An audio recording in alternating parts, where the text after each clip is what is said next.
안녕하세요. 오늘은 미국 FDA, 즉 식품의약국이 무엇인지, 그리고 신약 개발과 승인 절차, 그리고 그에 소요되는 기간까지 한 번에 정리해드리겠습니다. 먼저 FDA란 미국 보건복지부 산하의 정부기관으로 의약품, 식품, 의료기기, 화장품 등 다양한 제품의 안전성과 효과를 엄격하게 관리하고 심사하는 곳입니다. 미국 시장에 의약품을 출시하려면 반드시 FDA의 승인을 받아야 하며, 이 승인 절차는 전 세계적으로 신뢰받는 기준이기도 합니다. 신약 개발은 매우 긴 여정입니다. 첫 단계는 실험실에서 신약 후보 물질을 찾는 것부터 시작합니다. 이후 동물 실험 등 전임상 연구를 통해 안전성과 효과를 확인합니다.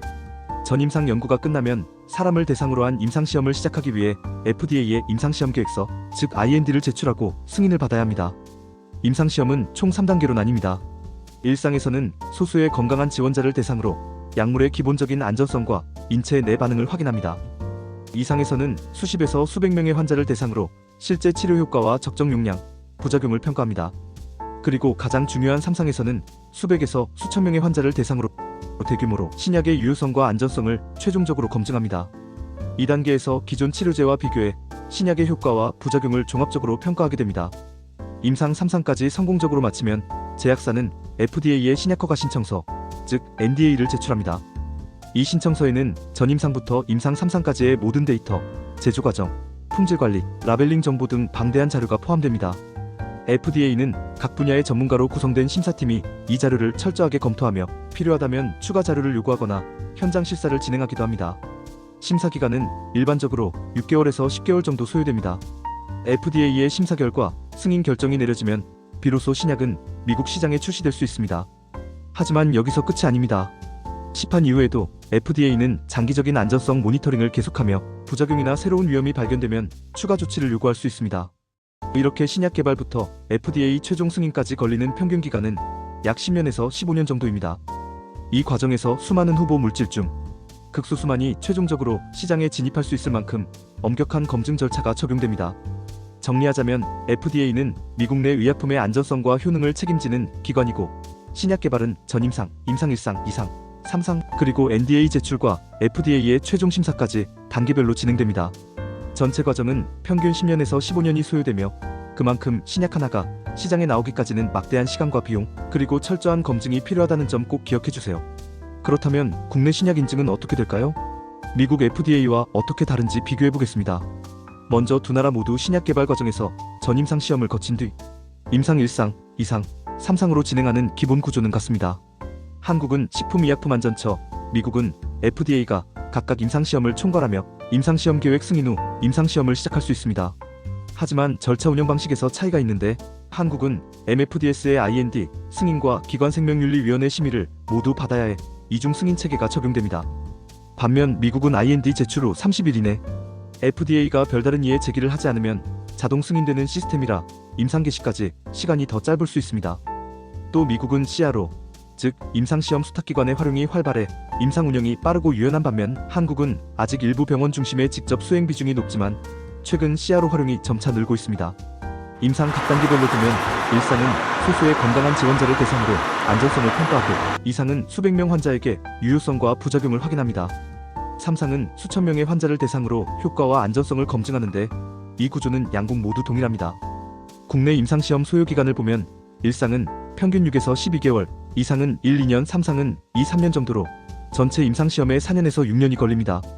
미국도 임상시험 전체의 평균 4년에서 7년이 소요되며 NDA 제출 후 심사까지 약 10개월이 추가됩니다. 즉, 임상 단계별 소요기간은 한국과 미국이 큰 차이가 없거나 한국이 약간 더 짧을 수 있지만, 실제 글로벌 신약이 미국에서 먼저 허가된 후 국내에 도입되는 경우가 많아 국내 환자들이 신약을 접하는 시점은 다소 늦어질 수 있습니다.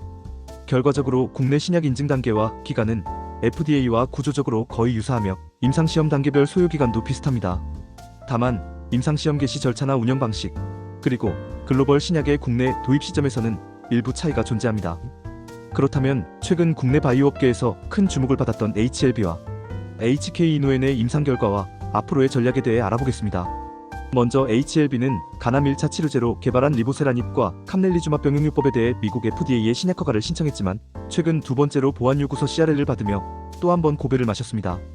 지난해 5월 1차 CRL에서는 캄렐리주맙의 제조 품질 관리와 리보세라닙의 임상병원 모니터링 등 두 가지가 지적됐지만, 이번 2차 CRL에서는 캄렐리주맙의 CMC 문제 하나만 남았습니다. 진양곤 HLB 회장은 지적사항이 10개에서 3개로 줄었고 이번에는 반드시 해결해 신뢰를 회복하겠다고 밝혔습니다. 업계에서는 HLB가 제조 품질 관리 문제를 철저히 개선하지 못하면 추가 지원도 배제할 수 없다고 보고 있습니다. 또한 HLB 측은 약물이 모든 조건을 만족해야 승인이 날 수 있고 병용 약물인 캄렐리주맙에 대한 이슈가 해결될 때까지 리보세라닙의 승인도 자동적으로 보류된다는 FDA의 입장을 전하며 항서제약과 협력해 남은 CMC 문제를 신속히 보완한 뒤 5월 내 재신청하고 7월 FDA의 최종 승인을 기대하고 있습니다. 동시에 유럽의약품청에도 신약허가 신청을 준비하고 파이프라인 다각화와 신규 적응증 개발 등 글로벌 시장 진출 전략도 병행할 계획입니다. HK 이노에는 위식도 역류질환 신약 K캡의 미국 임상 3상에서 매우 긍정적인 결과를 얻었습니다.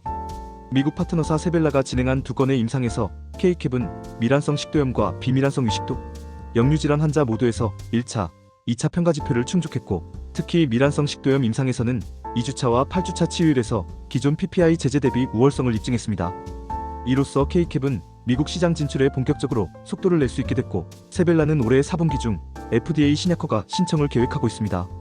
HK 이노에는 미국 소화기 질환 전문 제약사와의 파트너십, 차별화된 약효와 임상 데이터, PBM 등재 확대, 글로벌 시장 진출과 기술 이전, 그리고 R&D 투자 강화 등 다각적인 전략을 통해 K캡의 미국 및 글로벌 시장에서의 성공 가능성을 높이고 있습니다. HLB와 HK 이노엔 두 기업 외에도 많은 국내 바이오 기업들이 다양한 분야에서 미국 FDA 임상 결과와 품목허가 결정을 기다리고 있으며 글로벌 시장 진출을 위해 노력하고 있습니다. 이상으로 오늘은 신약 개발 절차와 HLB, HK 이노엔의 소식에 대해 알아봤습니다. 감사합니다.